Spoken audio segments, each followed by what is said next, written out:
yo estoy diciendo pueda ser objeto de presentar disensos para posteriormente llegar a consensos, ¿cierto? Que sería la tercera categoría. La cuarta es que sobre los consensos empezamos a ejecutar esos consensos. Y la quinta y última es que necesariamente hay que hacer un proceso de rendición de cuentas. Porque si la información se queda en una sola persona, pues mal haríamos posteriormente en hacer exigencias. Entonces, ¿sobre qué se rinde cuenta? Sobre la administración, para ustedes que van a ser directivos, porque una vez sean coordinadores, en cualquier momento pueden ser rectores, por encargo, sobre lo que establece el artículo 131 de la ley 115, más adelante voy a tocar ese tema. Hay que desarrollar estrategias para la revisión, ajuste y evaluación del proyecto educativo institucional y para cumplir con los objetivos y con las metas del Plan Operativo Anual, el POA. Hay que propiciar espacios de trabajo en equipo, tanto del personal docente como del personal administrativo, pero no se trata de decir a usted le corresponde hacer tal cosa, a usted le corresponde hacer tal otra y yo ya vengo, voy a hacer una diligencia. No, el directivo se caracteriza por su permanencia, por su constancia, por su persistencia, porque el conocimiento del tema es lo que le permite poder hablar con autoridad, con suprema autoridad. Plantea soluciones viables y coherentes para atender la necesidad de los espacios físicos del colegio. Mire, si algo aprendí yo durante los 7 años que dirigí 6 localidades de Bogotá, es que la mejor manera de dirigir es escuchando.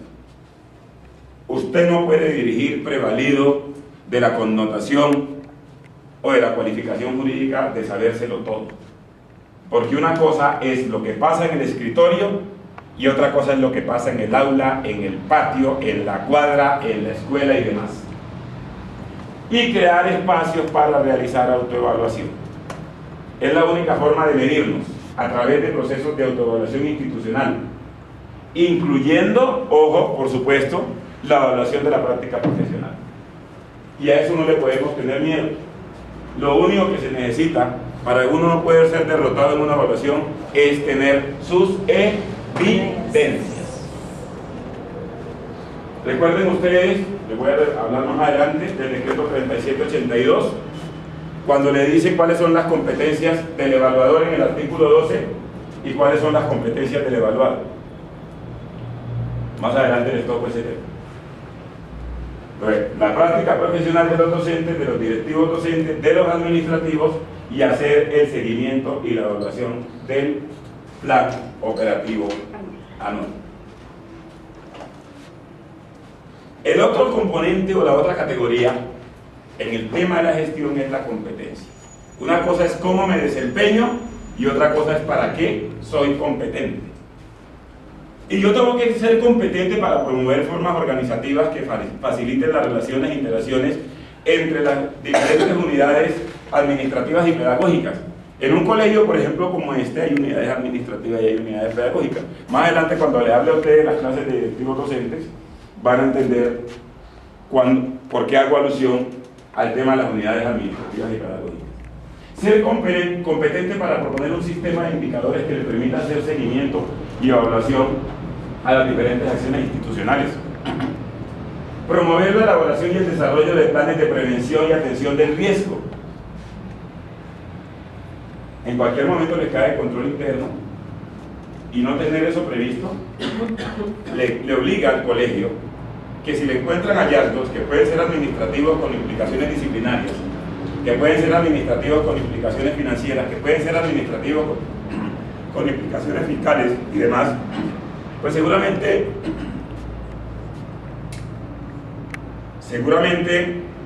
es porque no han agotado los mecanismos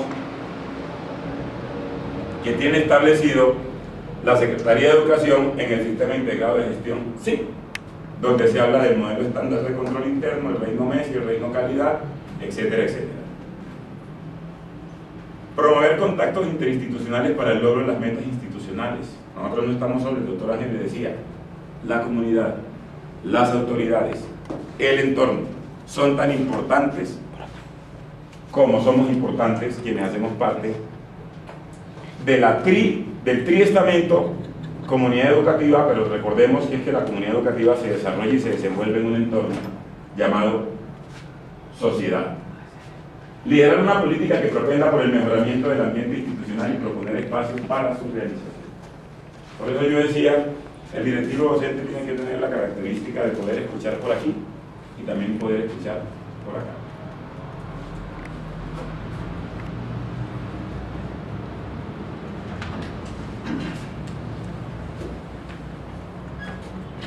El doctor Pérez les decía el lunes que qué eran los fondos de servicios educativos. Eso suena muy bonito. Antes, recuerden los que han sido rectores, se llamaban fondos de servicios docentes, ¿cierto? Ahora se llaman fondos de servicios educativos. Y no es otra cosa sino que es una cuenta contable creada por la ley, ¿sí? Como un mecanismo de gestión presupuestal y de ejecución de los recursos de los establecimientos públicos para dos cosas fundamentalmente: para la adecuada administración de sus ingresos y para atender sus gastos de funcionamiento de inversión distintos, o por lo que estoy terminando, porque eso está en una de las preguntas que van a responder ahora, distintos a los de personal. ¿Sí? Todos los gastos, toda la correcta administración de los ingresos, pero también atender los gastos de funcionamiento de inversión distintos a los de personal. ¿Por qué decimos distintos a los de personal? Porque el rector no es nominador. Porque el rector no es nominador. Porque el consejo directivo no es nominador. Porque el equipo de gestión, que muchos no lo quieren, pero si ustedes revisan el 1860, dentro de las funciones del rector que establece el decreto 1860, le da la facultad a él para que él pueda organizar la dirección escolar. Y aquí se le denominó equipo de gestión. Hay quienes le llaman comité directivo o equipo directivo. Y los gastos que hay que cubrir con respecto a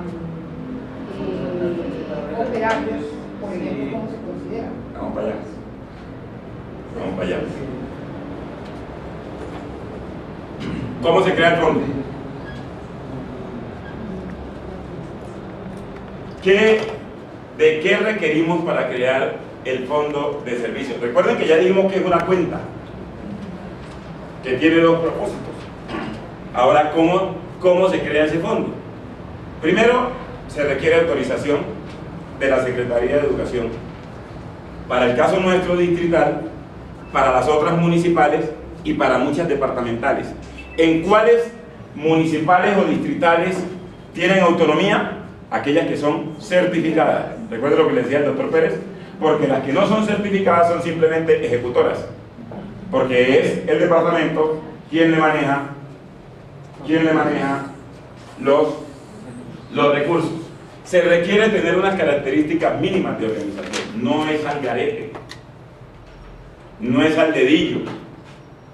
Y si lo hacemos en el marco de la participación, pues tiene que ser una cuestión colegiada y equitativa con la que todo el mundo, cuando hablo del mundo, hablo de ese mundo llamado escuela, con la que todo el mundo se identifique. Debe haber disponibilidad de recursos para contratar los servicios del contador.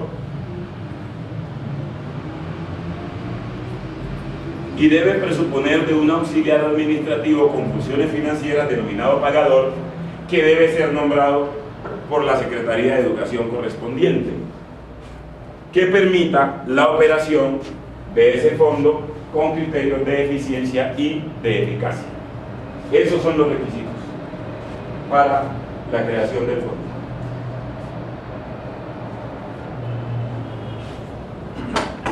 ¿Cómo se ejecuta? ¿Cómo se maneja?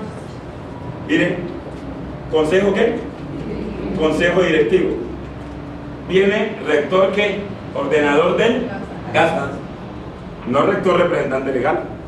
Rector ordenador del gasto. Contador. ¿Por qué el contador aparece como un apéndice? Porque lo acabamos de decir.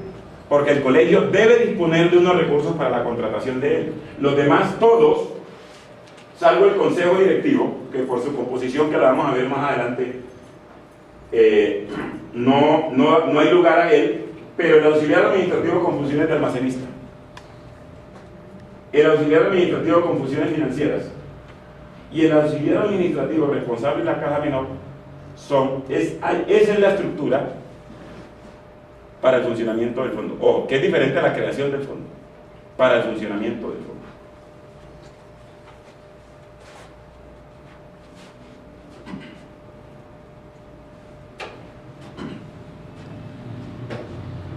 Para que ese fondo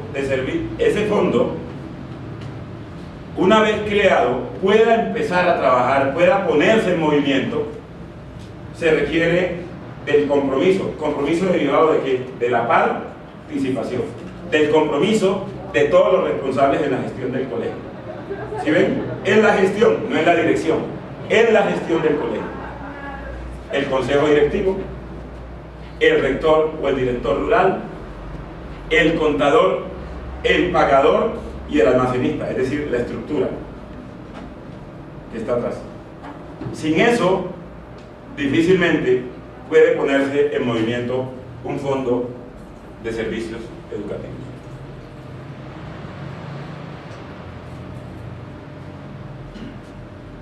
Vamos a mirar ahora cuáles son los procesos presupuestales que se pueden llevar a cabo con los fondos de servicios educativos. Ahí están. Se dividen en 3 grandes grupos de actividades: la proyección y el recaudo de ingresos, la proyección y ejecución de gastos, ojo, y la rendición de cuentas, que como lo dice el artículo 19 del decreto 4791, ahí establece la periodicidad con la que se rinde cuentas. Una cosa es rendir cuentas y otra cosa es presentar informes. Son 2 procesos totalmente diferentes. Vamos a verla, tranquila.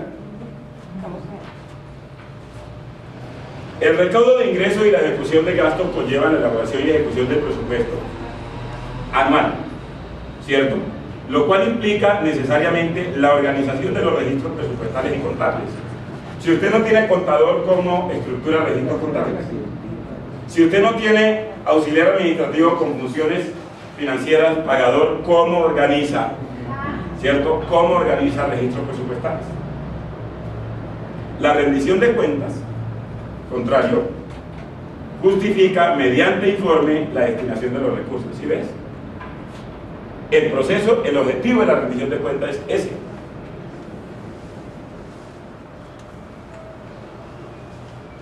La rendición de cuentas es el género y la presentación de informes es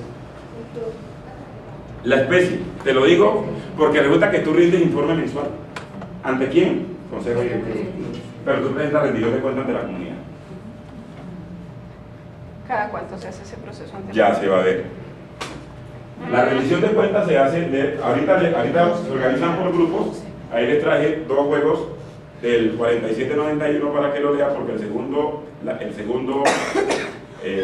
simulacro es únicamente sobre fondos de servicios educativos. Cuando se habla de recaudo de ingresos, ¿de dónde se recaudan ingresos? Son los que únicamente de los que giran las fiestas. Recuerde lo que le dijo el doctor Ángel.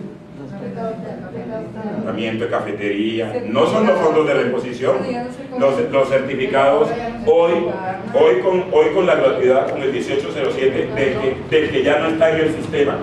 El que está no, porque mientras esté en el sistema no paga. Los certificados. Pero el recaudo es mínimo. Claro, el recaudo es mínimo, pero debe estar presupuestado, porque eso debe estar visionado.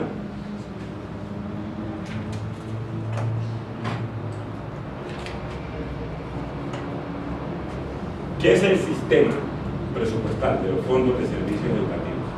Sencillito.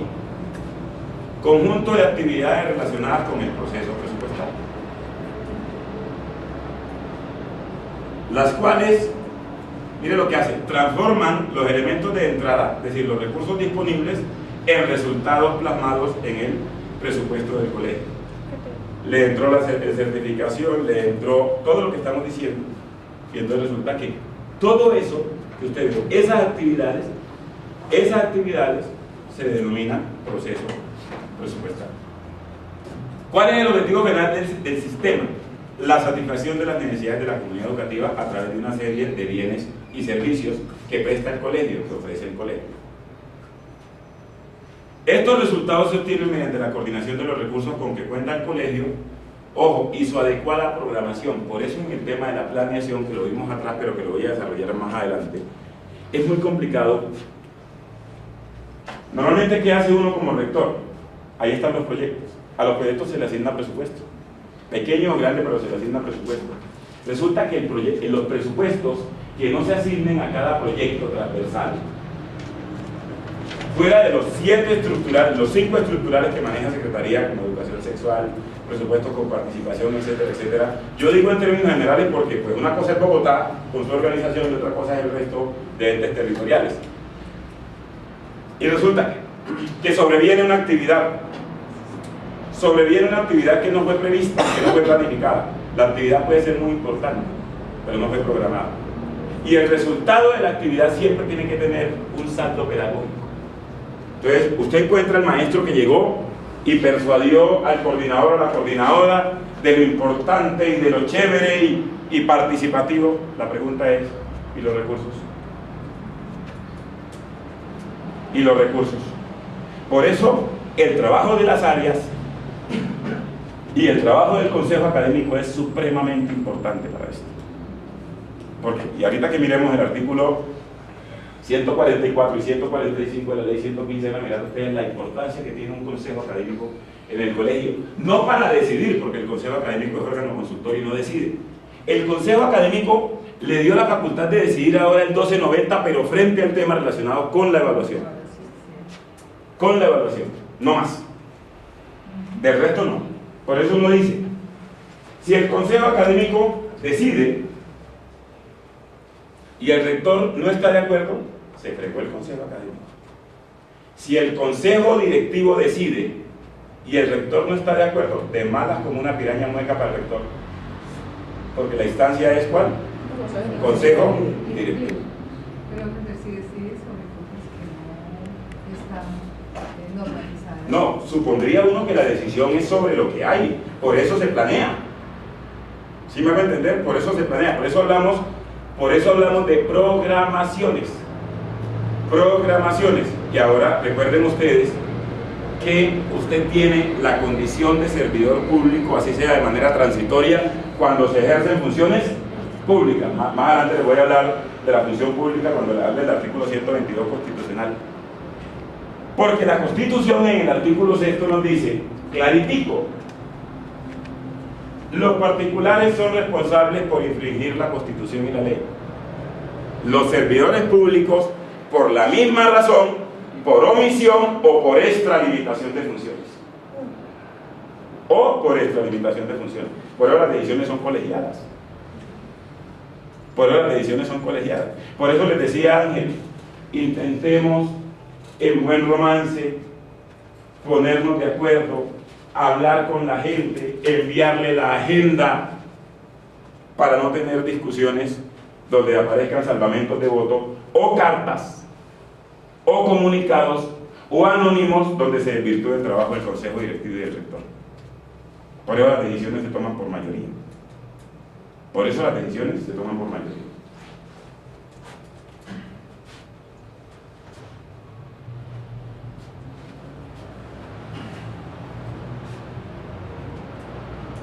El decreto 4791, todos los artículos son supremamente importantes, pero yo les quiero recomendar de por Dios, y acuérdense de esta cara negra, cuando estén allá en sus coordinaciones, en su comité directivo, en su equipo de gestión, en su consejo directivo, con su pagador, con su auxiliar administrativo, con su contador, estos 4 artículos grábenselo por lo que más quieran. Ordenación del gasto, artículo 4 del decreto 4791. ¿De qué año? Es del 2008. Ese fue el que modificó el 1857, Mauricio lo dejó sin pies. ¿Ah? Dice, los fondos de servicio educativo carecen de personería jurídica. ¿Sí? El rector o director rural es el ordenador del gasto del fondo de servicio educativo y su ejercicio, miren, ojo, su ejercicio no implica ¿qué? No implica ¿qué? representación legal. ¿Ya? ¿Cuáles son? En el artículo 5 aparecen las funciones del Consejo Directivo. Ojo, porque es que el Consejo Directivo tiene unas funciones que le otorga la ley 115 y tiene unas funciones en relación con el manejo de los fondos de servicios educativos. En el artículo 6, miren que el artículo 6 no establece funciones, sino responsabilidades. Hay una diferencia muy grande entre función, responsabilidad y competencia, ya se las menciono. Y miren las responsabilidades de los rectores o directores rurales en relación con el fondo. O sea, él no tiene funciones en relación con el fondo, sino que tiene responsabilidades en relación con el fondo. ¿Ya? El artículo 11, que de ahí es la segunda prueba que vamos a mirar, el artículo 11 nos dice en qué sí y en qué no. Muy buena la iniciativa, muy bueno el maestro, muy buena la coordinadora, muy bueno el papito, pero resulta que le dieron la comisión a la coordinadora para que viajara, pero no le asignaron gastos. ¿Lo puede hacer? No. ¿No le asignaron viático? No. Por bueno que sea el acompañamiento, no lo puede hacer. Lo que les hablaba el doctor Ángel, yo no me voy a detener en eso, está el régimen de contratación. Él les decía hasta dónde puede el rector hacerlo y hasta dónde requiere subir a página, hacer todo el proceso licitatorio de la ley 80 y de la ley 1451 que modificó parcialmente la ley 80 en el tema de contratación estatal. Ahí está claritico. Artículo 19, futura rectora, usted que me preguntaba, rendición de cuentas, mírela, ahí está. ¿Qué implica rendir cuentas? Ser transparente, obrar con imparcialidad, el principio de publicidad en las actuaciones administrativas, el principio de transparencia en el manejo de los recursos del Fondo de Servicios Educativos. Y el rector ahí tiene que garantizar, ahí aparecen como 9 literales, 10, 11 literales. Y ojo con esto, miren, artículo 20, responsabilidad fiscal y disciplinaria. Ahí no cabe el artículo 28 de la ley 734 del Código Disciplinario Único, que establece los eximentes de responsabilidad disciplinaria. Era que yo no sabía, no es que usted es rector, usted es coordinador, usted es directivo docente, usted es director rural.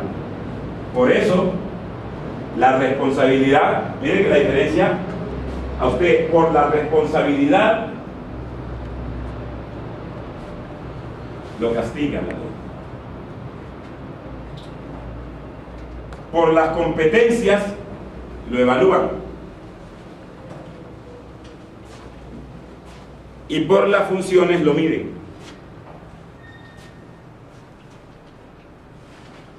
Hay un nexo causal entre responsabilidad y función, porque el no cumplimiento de sus funciones también tiene responsabilidades disciplinarias, como dice el artículo 34, numeral primero de la ley 734. Es deber de todo servidor público cumplir con la Constitución y la ley, los tratados internacionales, las normas, los decretos, ahí se va para abajo, como con 8 cosas.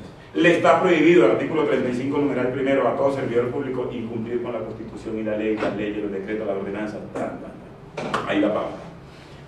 Siempre que el Estado sea condenado con ocasión de obligaciones contraídas en contravención de lo dispuesto en la ley y en el presente decreto, la entidad territorial certificada procederá a iniciar proceso de responsabilidad fiscal. Entonces, así de sencillo.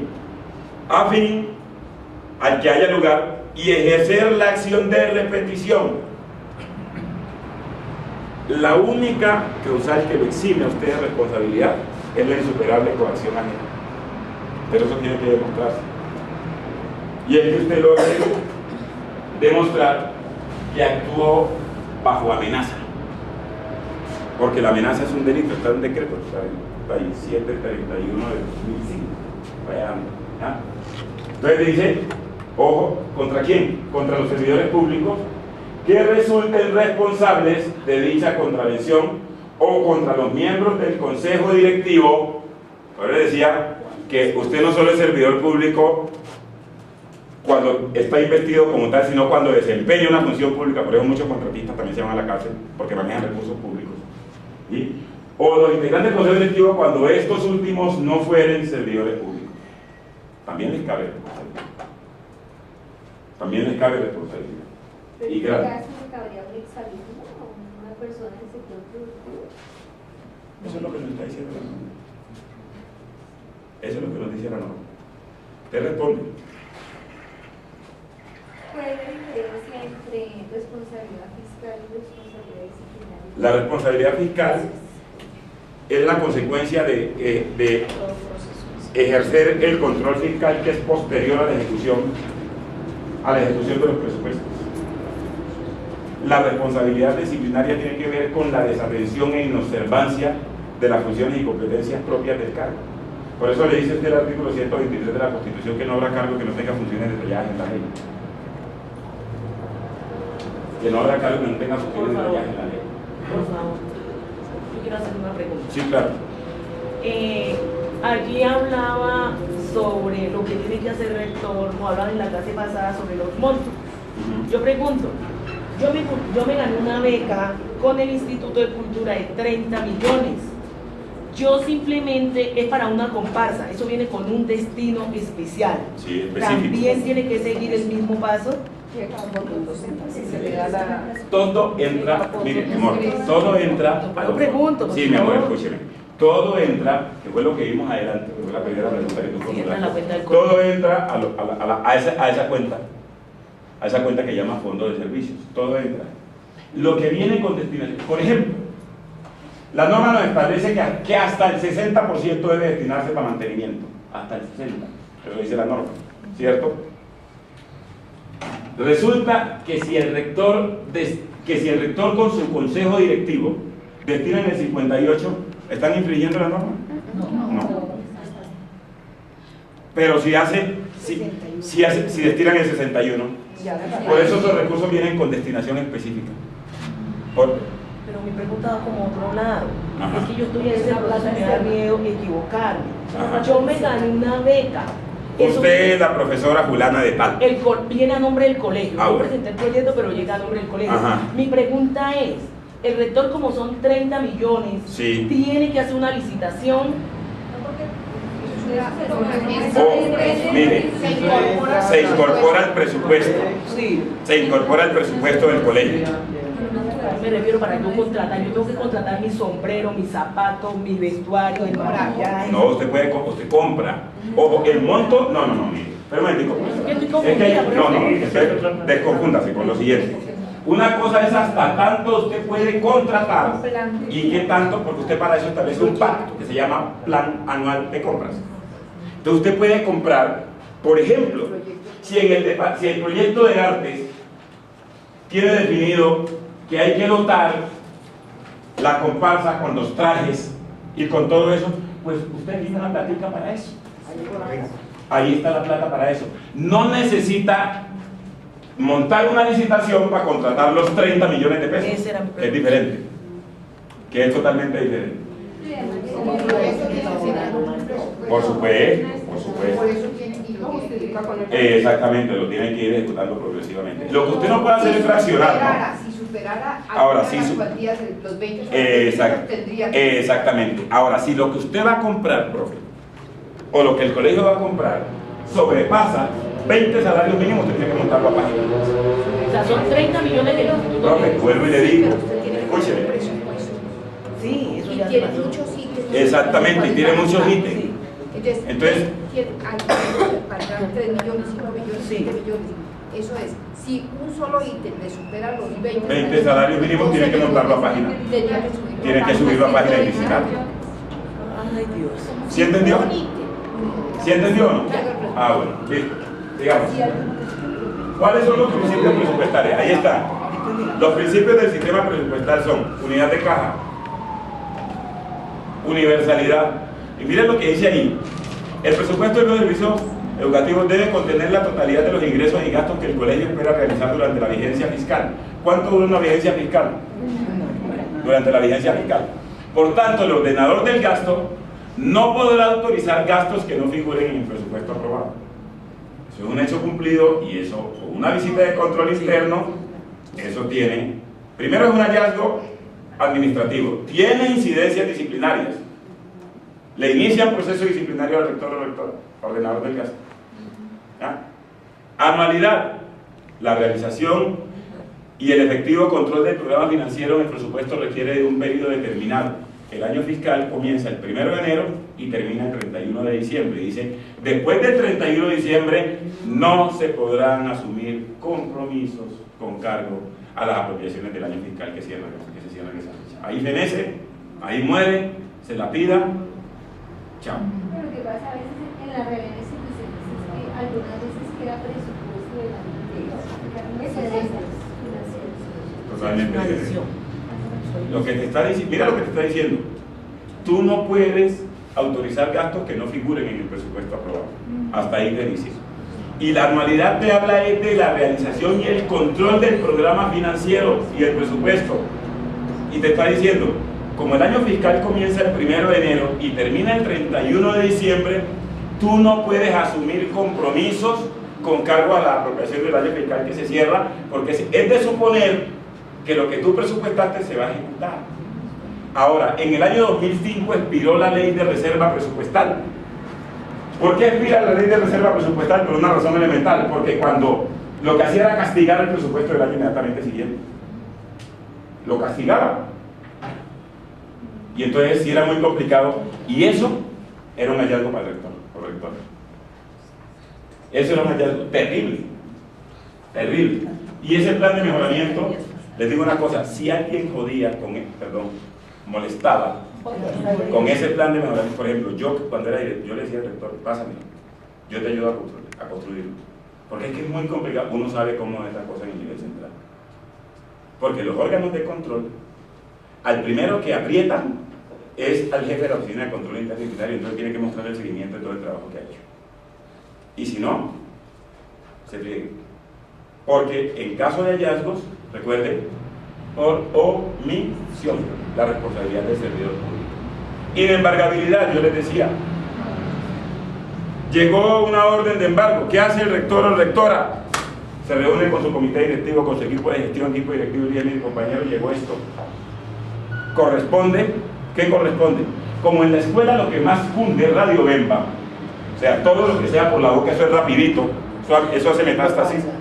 Entonces el rector o la rectora se apoya en su equipo para decir, tenemos esta medida cautelar, pero tranquilos, porque no falta el maestro que diga, nos quedamos sin plata, ¿quién sabe qué habrá hecho la rectora o el rector? No, el rector oficia a la Secretaría de Educación correspondiente para que ella se encargue con el juzgado, ¿cierto?, de bajar esa medida cautelar. La planificación. Mire lo que dice ahí.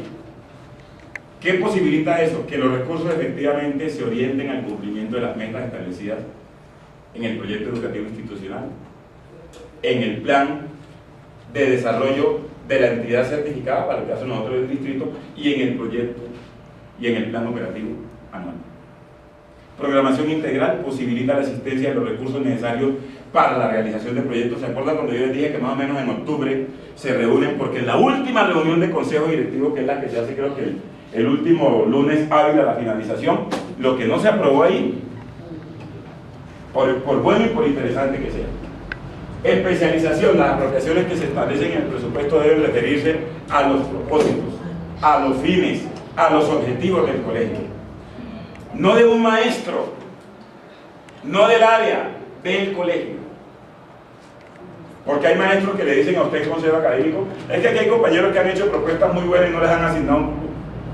Es que es el maestro. Y los proyectos son institucionales, no son del área, no son del maestro, son institucionales. Legalidad, eso sí pues. En el presupuesto de cada agencia fiscal no puede incluirse ingresos, contribuciones o impuestos que no figuren en el presupuesto de rentas o gastos, que no estén autorizados previamente por la ley, resolución y o consejo directivo, ni podrán incluirse partidas que no correspondan a las presupuestadas por el consejo directivo para la perfecta y debida atención y funcionamiento del colegio. Cuénteme, profe. Una pregunta. ¿Necesariamente para que el proyecto sea institucional debe estar en las 2 jornadas? El colegio es uno, así tenga 3 jornadas, así tenga 5 sedes. El proyecto es uno.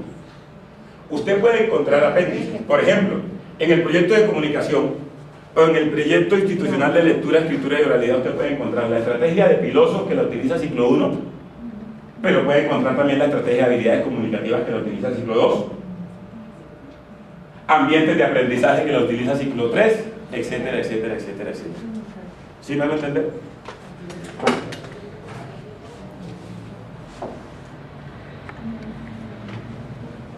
¿Qué es el proyecto presupuestal?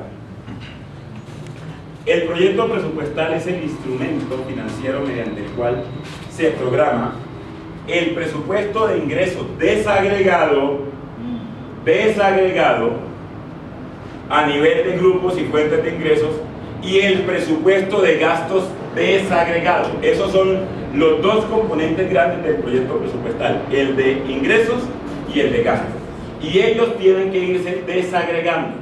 No puede ser un todo, no puede ser una cuestión corpórea ahí, grandota, y es que lo que se nos ocurre en todo... No, señores. Es más, el contador no avala eso. ¿Ya? Así de sencillo es.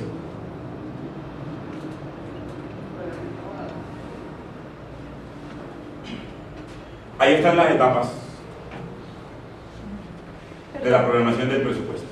Una preguntita. Sí, mi amor, dale. Si yo llego a un colegio y en el presupuesto aprobado, en el proyecto de presupuesto, está un nudo grande para dotación de computadores, pero en este momento se gestiona y se consigue por Secretaría de la Dotación, se le puede hacer el ajuste redireccional esa plata. Divinamente. Claro, porque lo importante que era la dotación. Ya se consiguió por... Se consigue. Esos son ingresos que le llegan al colegio, porque no todo ingreso es dinerario. O sea, no todo recurso es dinerario. ¿Sí me entiendes? Tiene que ver con él. Entonces, ¿qué es la programación presupuestal? ¿Cómo no? Pero todo eso se incorpora al presupuesto, de todas maneras. Se incorpora al presupuesto y al inventario, porque recuerden que como llegue hay que plaquetizarlo. ¿Listo? ¿Qué es la programación presupuestal? Proceso mediante el cual se establecen los lineamientos, instrumentos y procedimientos para la elaboración, presentación, estudio y aprobación del presupuesto del colegio. ¿Cuántas etapas tiene? 4. Cada una tiene su responsable o responsable. La preparación la hace el rector, miren, otra vez ordenador de gasto, y el pagador. La presentación al consejo directivo la hace el rector. La aprobación, el consejo directivo. El envío a la sede, las 2 firmas. Eso sí es ordenador de gasto y pagador. La fecha de envío, ojo con esto, compañeros, la fecha de envío de la programación presupuestal será establecida por la SED mediante una resolución. Lo hace la Secretaría de Educación certificada, o lo hace la Secretaría de Educación Municipal certificada, la Secretaría de Educación Distrital certificada o la Secretaría de Educación Departamental, cuando el municipio no es certificado.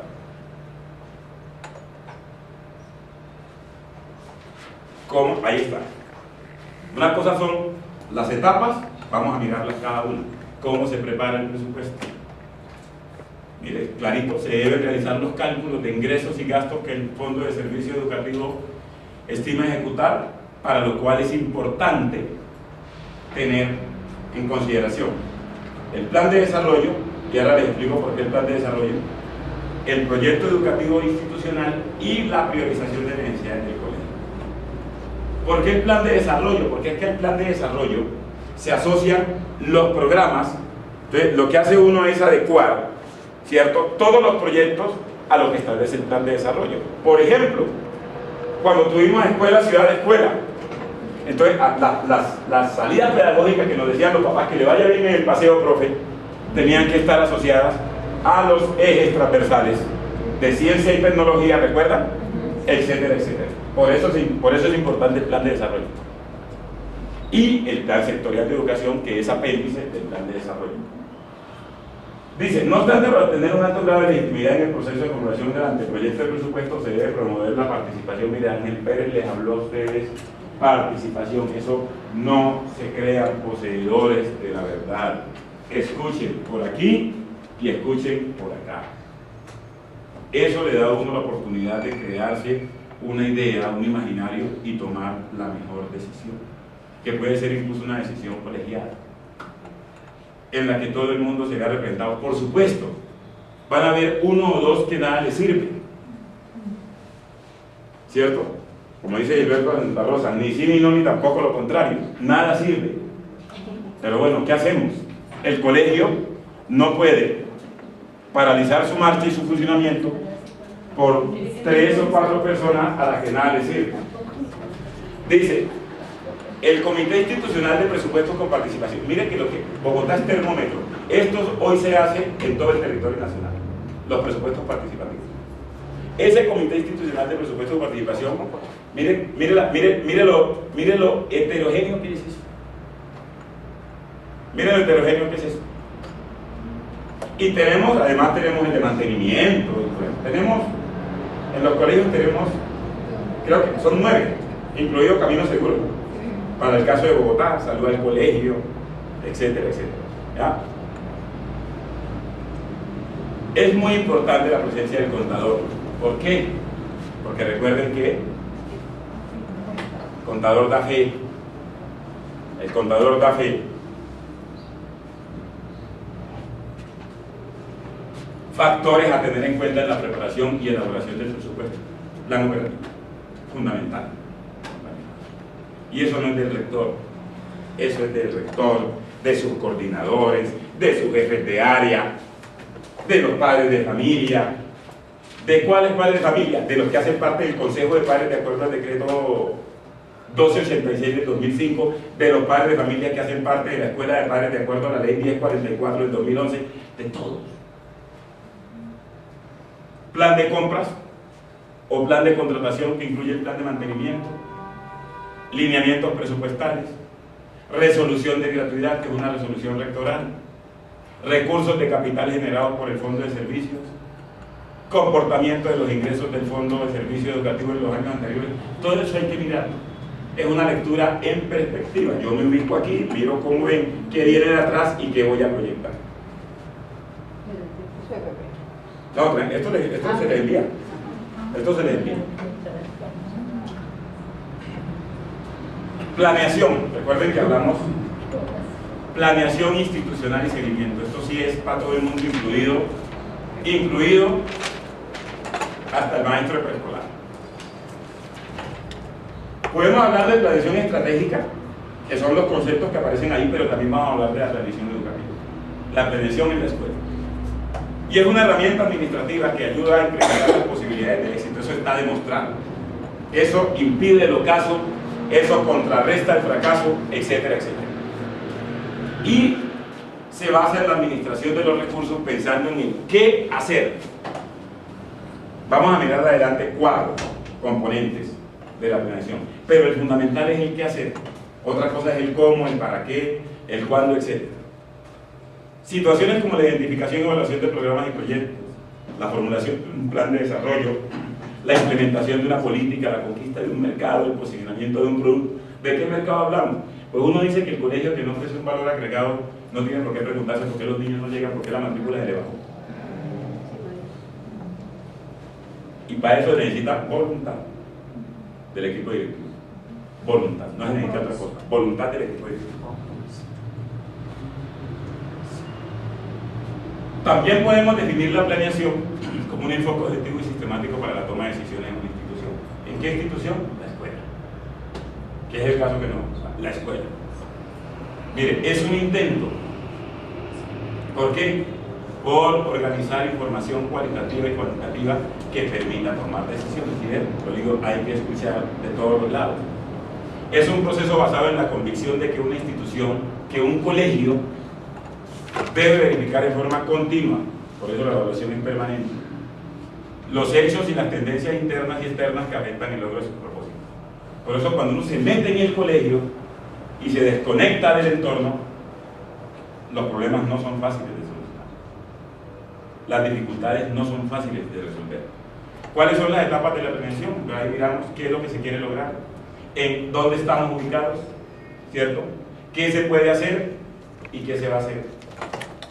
¿Para qué? Para lograr el propósito de poder tomar una decisión que satisfaga o que intente satisfacer por lo menos las necesidades de la institución educativa, es decir, de nuestra escuela.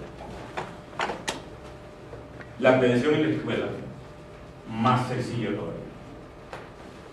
Arriba hablamos de una planeación a gran escala. La programación en la escuela es más sencilla. ¿Por qué? Porque nosotros somos constructores de la escuela. Nuestra vida es la escuela. No es como en la empresa, que uno llega y se acomoda. No, la escuela es la esencia nuestra. Es más, uno se va y está mirando, bueno, mañana con qué le llego a los profes, con qué le innovo a los profes, con qué le digo a los papás. La planeación educativa se encarga de especificar los fines, objetivos y metas de la educación, artículo 5 de la ley 115. Ahí está. ¿Ah? Gracias a esa planeación es posible definir qué hacer, con qué recursos, qué estrategias, qué metodologías, con qué didácticas. Más adelante voy a hablar del tema de las didácticas. Implica la interacción, mire, vuelve y juega con el tema de la participación. Implica la interacción de diversas dimensiones. Por ejemplo, son 3 dimensiones fundamentalmente. La dimensión social. Y miren qué requiere la dimensión social. Porque la escuela, insisto, no es un islote, no es un cuerpo aislado, no es una cuestión abstracta. Es abstracta para quien no la conoce, pero quienes nos debemos a la escuela sabemos que la escuela es real. Ahí están los muchachos, ahí están las necesidades de los muchachos, ahí están los padres de familia. La dimensión técnica. Nosotros, desafortunadamente, hoy encontramos maestros que la tecnología todavía los atropella. Tienen una crisis de obsolescencia tecnológica impresionante. ¿Te acuerdas lo que yo les decía muchas veces? Vayan, saquen un correo que eso llega atrás. Un correo y ahí está toda la información. Métanse a la página del CAEL, ahí está toda la información. Suban a mi blog, ahí está toda la información. Esa dimensión técnica es supremamente importante en la planeación educativa. Porque si no nos tocaría andar con papel stencil como se utilizábamos en las normales y un mimeógrafo o entregando fotocopias. No, ahí está. Eso hace parte de la planeación en la escuela. Ese es un componente. Y la otra dimensión es la política. ¿Por qué? Porque es que la escuela no, per se no funciona. Hay unos marcos que le establecen límites. Miren que la autonomía es relativa. Así como lo infinito es relativo. Porque lo infinito es finito en el tiempo. Y la autonomía tiene límites. O sea, no significa desborde, antes por el contrario. Establece límites.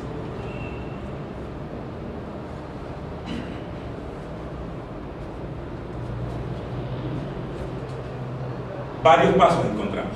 No me voy a detener, Ángel ya les habló de eso, ¿se acuerdan? El PHBA, etcétera, etcétera. Yo no me voy a detener en eso. Simplemente sí voy a tocar un tema que como maestro sé que es de suprema importancia y tiene que ver con el tema de la evaluación. De la evaluación de los aprendizajes, pero también de la evaluación de los procesos. No solo se evalúan los aprendizajes, sino también que se evalúan los procesos. Y uno de los elementos de la evaluación de procesos es la rendición de cuentas. Ahí también se tiene en cuenta. Por eso yo digo, una vez elegida la acción o las acciones a seguir, se llega a un momento de implantación, ejecución, implementación y demás, ¿ya? Que es la hoja de ruta de lo que se va a hacer en la escuela. Finalmente es el turno de la evaluación, donde se establecen los balances para analizar el éxito del proceso y sus consabidos resultados.